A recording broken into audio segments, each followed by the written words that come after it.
Why you feel more overwhelmed and snappy during school holidays. During school holidays, there's noise from the moment they wake up.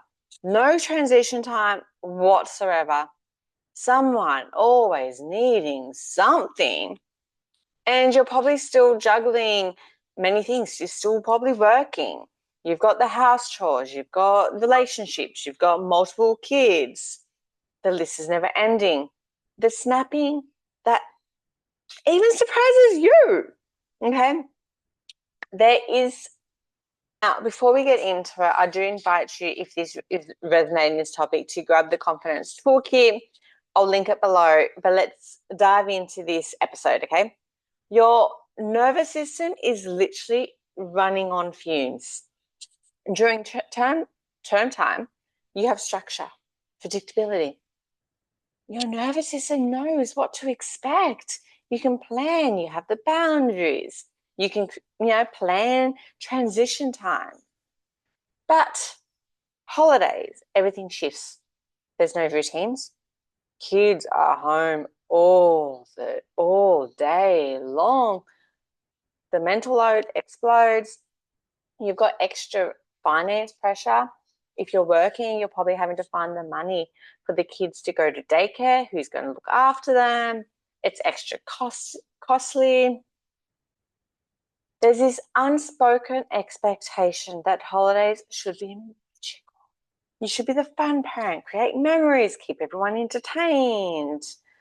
Meanwhile, you still have work, household management, and zero extra days, extra hours in the days. And I remember used to go back to work and my boss would go, "How was the holidays?" As if like I had a holiday with the kids. I was like, there were no holidays. I had kids. We do not have, holidaying does not exist when you're having kids because you're with them all the time. You're always on the go. There's a lot of pressure to make it this magical fun time. Like they're on holiday, so they should be having all this fun while we're still trying to keep everything together. Your boundaries disappear. During school time, you have natural breaks, drop off, pick up, bedtime routines. Holidays, kids are always there. There's no transition time, no breathing space. Your nervous system never gets to regulate.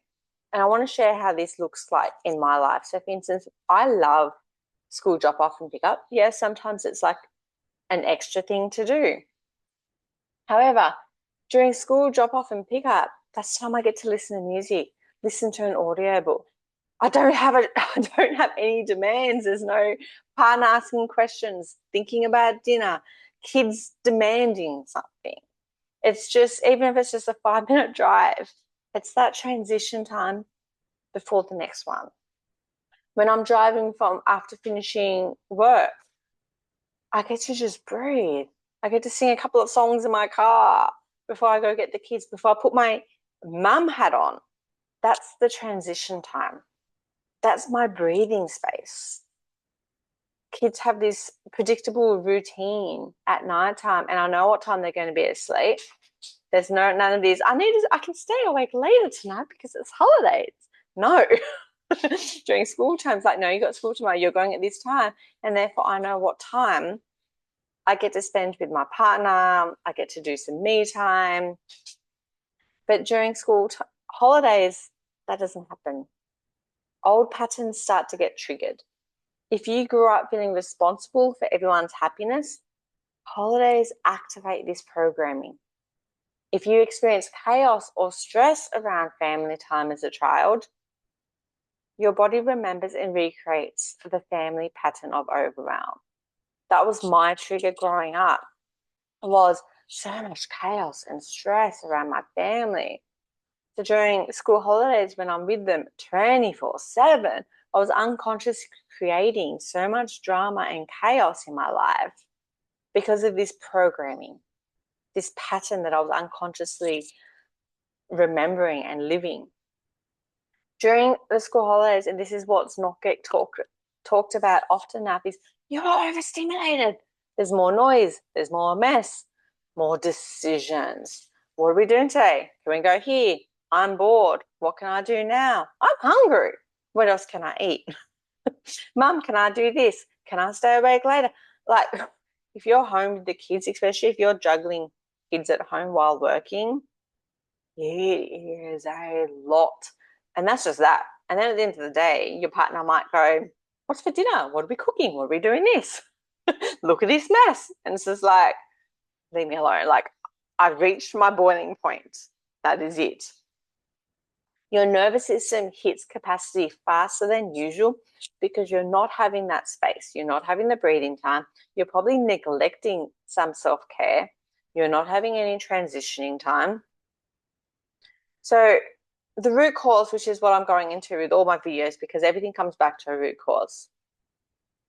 It's not just because this is the way it is, this is parenting, this is life, this is what happens with kids. That's just a belief. That's a story that you've been telling yourself. Probably because your parents have told you that. You've seen it on social media. You've downloaded a belief that that's the case. The other root cause is often like a limiting belief, such as, I have to keep everyone happy. I'm responsible for their experience. Good mothers don't struggle with their kids. For me, I put so much pressure around school holidays because I wanted to give my kids a life that maybe I didn't have. My parents were great. I had a great experience. My family are amazing. However, my memories growing up in school holidays was my mum took us on holidays every school holidays. I don't know if that's accurate, but my memories, every school holidays, we went away camping. Nothing glamorous. And my family circumstances are a bit different. So I had a lot of guilt around I need to be absolutely present with my kids during the school holidays. We need to go on holidays. We need to have these experiences. I need to be on the go with them. I need them to just rave about their holidays. And then if you're in a blended family or a separate family like my daughter is, there's a lot of, and this is something I've had to heal, just getting personal with you, is when she's with me on the holidays, I want her to have a better time than when she's with her father. Now, that's not rooted from love. That's not a nice thing, but that's the pressure, and that's what I was unconsciously. So therefore, I created so much pressure on myself. And then I was overstimulated, and then I was getting triggered, and I was snapping, and it wasn't actually creating a very nice thing, but that's what I had to work through.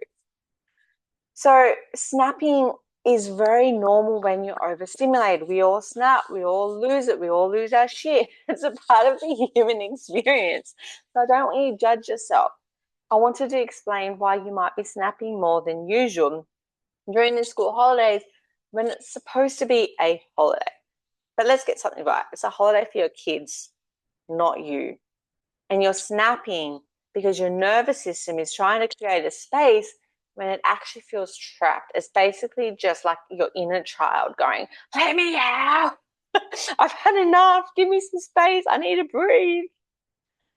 The solution isn't necessarily about let's better plan our holidays. It's addressing what's driving the pattern underneath it. What's creating this overwhelm during the school holidays? What are the beliefs that you're holding on to? What are the events and the emotional charge that you've been holding on to that's creating this? And then clearing that out, you could go into holidays and experience it in a different way.